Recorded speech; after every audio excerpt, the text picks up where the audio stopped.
L'actualité, c'est aussi la commémoration de la Journée internationale de l'habitat ce 3 octobre. Combler le fossé, ne laisser personne ni aucun lieu de côté. C'est le thème retenu pour cette édition 2022 en République démocratique du Congo, un habitat décent pour tous. C'est le thème national qui a accompagné cette célébration. Dans son allocution, le ministre de l'Urbanisme et Habitat en a profité de l'occasion pour dévoiler les grandes réformes entreprises dans ce secteur. Pour relever le grand défi, c'est lui de construire plusieurs logements sociaux intégrés. Le gouvernement a engagé des réformes et mécanismes pour booster le secteur financier et le marché immobilier. Le code de l'urbanisme et de la construction, ainsi que le guichet unique de délivrance des permis de construire, en sont des maillons importants et une garantie aux besoins imminents des logements. L'abordabilité des coûts des logements reste une question essentielle pour le gouvernement de la République. Conséquence, un plan d'action pour séduire les investisseurs immobiliers est prêt.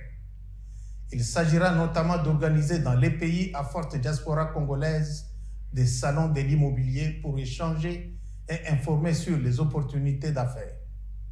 Ces ateliers s'adresseront à l'ensemble des acteurs de l'immobilier, mais aussi à la population congolaise et à toute la communauté internationale.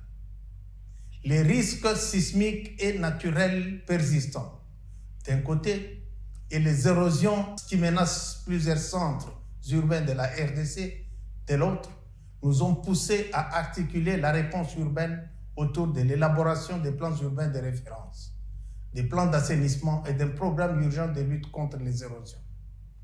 Toutes les villes bénéficieront de nos interventions grâce au financement des partenaires internationaux, dont l'Association internationale de développement, la Société financière internationale du groupe de la Banque mondiale, l'Agence française de développement et la JICA, à travers divers projets de résilience urbaine qui vont améliorer les infrastructures et fournir les services de base, eau et électricité aux établissements humains.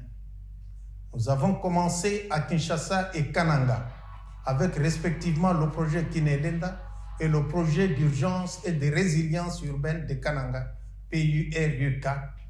Mais l'ambition du gouvernement est d'aller partout et offrir de l'emploi à nos populations à travers la nouvelle politique nationale des logements.